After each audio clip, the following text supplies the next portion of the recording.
Hello everyone, welcome back to this channel students. आज के class में हम लोग बैंक रिकॉन्सिलिएशन स्टेटमेंट्स का और एक शानदार प्रॉब्लम को सॉल्व करते चलेंगे। तो स्टूडेंट्स, बहुत ही इंपॉर्टेंट एक प्रॉब्लम को आज के क्लास में हम लोग करते चलेंगे जो ऑलरेडी रिप्लीकेट है।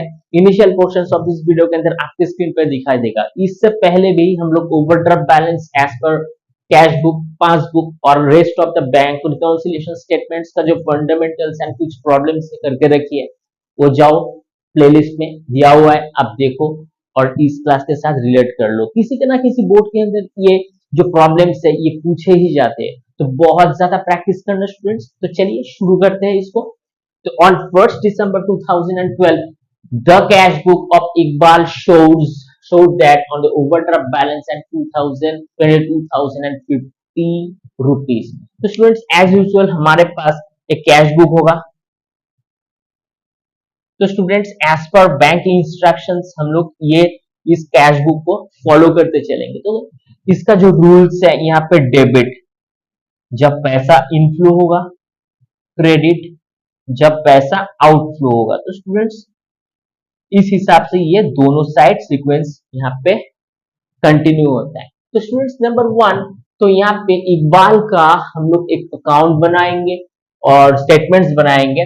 तो इसको हम लोग ओवरड्राफ्ट बैलेंस में नंबर 1 दिखाएंगे कि 22,050 रुपीज है।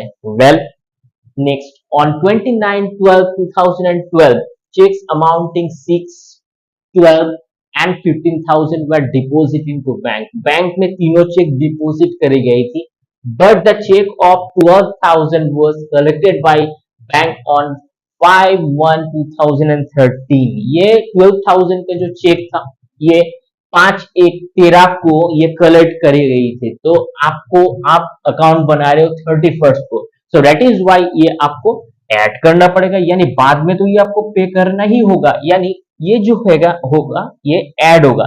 यानी यहाँ पे हम लोग ओवरड्राफ्ट बैलेंस को, जो निगेटिव बैलेंस होता है, इस ओवरड्राफ्ट बैलेंस को हम लोग ऐड करके चलते हैं और यहाँ पे पॉजिटिव बैलेंस को हम लोग लेस करते हैं। तो यहाँ पे चलिए स्टूडेंट्स, यहाँ पे 12,000 जो है यहाँ पे हम लोग ऐड कर देते हैं। चलिए next, it is learn that out of the checks of 25, 45 and 75 hundreds and 11,000 issued on 26/12/2012, only first two checks 25 and 4500 were presented into bank, और बाकी जो है ये प्रेजेंटेड नहीं किया गया था। तो उस समय तक हमारे पास ये पॉजिटिव बैलेंस था, यानी इसको हम लोग क्या कर देंगे, इसको हम लोग लेस कर देंगे, यानी कि पॉजिटिव बैलेंस को स्टूडेंट्स हम लोग क्रेडिट साइड में लेस कर देंगे। तो number 3,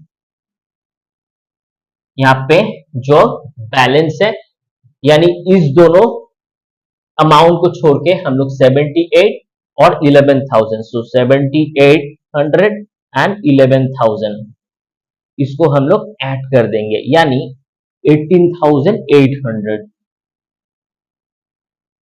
okay, next, on 31st/12/2012 in passbook Iqbal has been debited 1,800 for interest on overdraft balance, but same was not entered in cash book in 31st/12/12।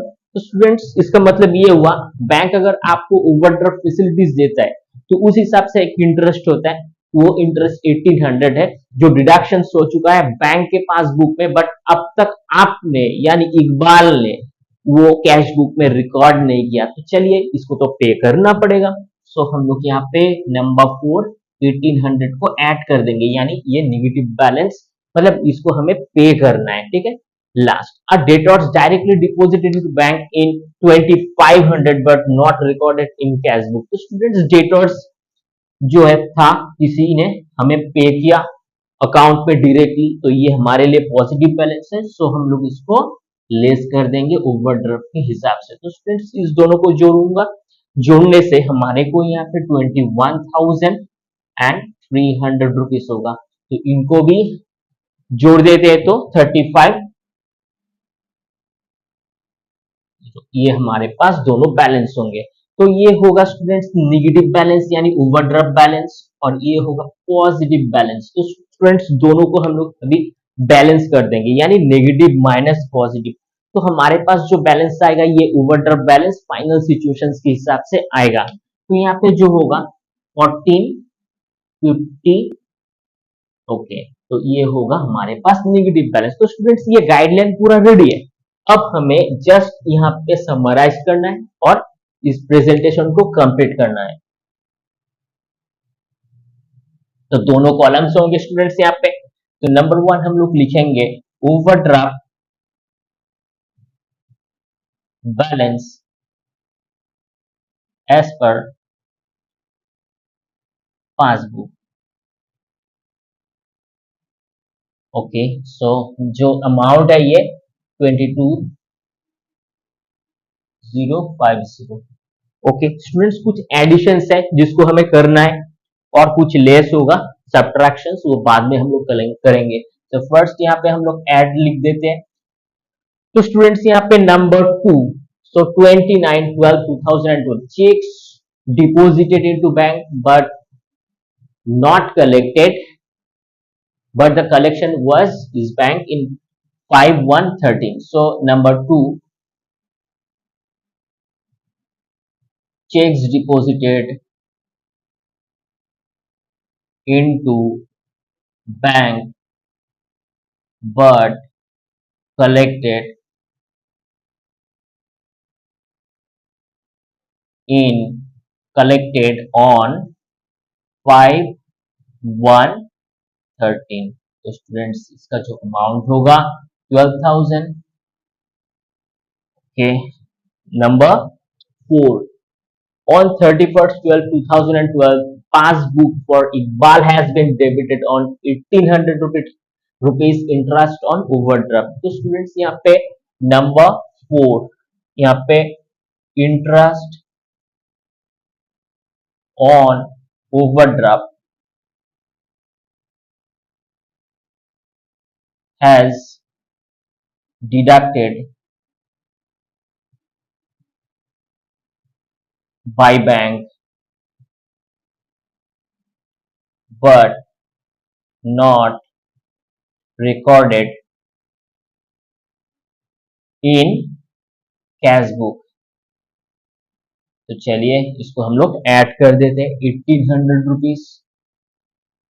तो students in दोनों को हम लोग जोड़ देंगे तो हमारे पास 13,800 होगा। तो इसको भी हम लोग साथ लेके जोड़ देंगे स्टूडेंट्स, जो हमारे पास 35, 85 एंड 0 होगा। स्टूडेंट्स ये तो रहा हमारे एडिशंस। अब स्टूडेंट्स हमें सब्ट्रैक्ट करके भी यहाँ पे पूरा चीजों को आगे लेके जाना होगा। तो हम लोग लेस कर देंगे फर्स्ट।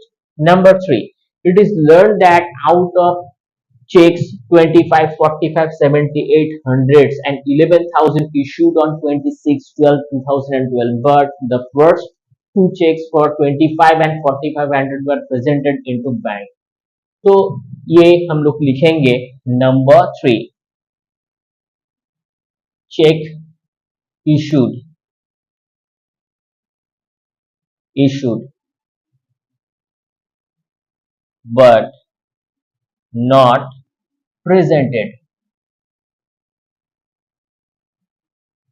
तो स्टूडेंट्स यहाँ पे जो अमाउंट होगा ये 18,800 का होगा। सो हम लोग यहाँ पे 18,800 लिख देते हैं। Okay, number 4, on first number 5 sorry, a debtors directly deposited into bank। तो स्टूडेंट्स हम लोग लिखेंगे debtors directly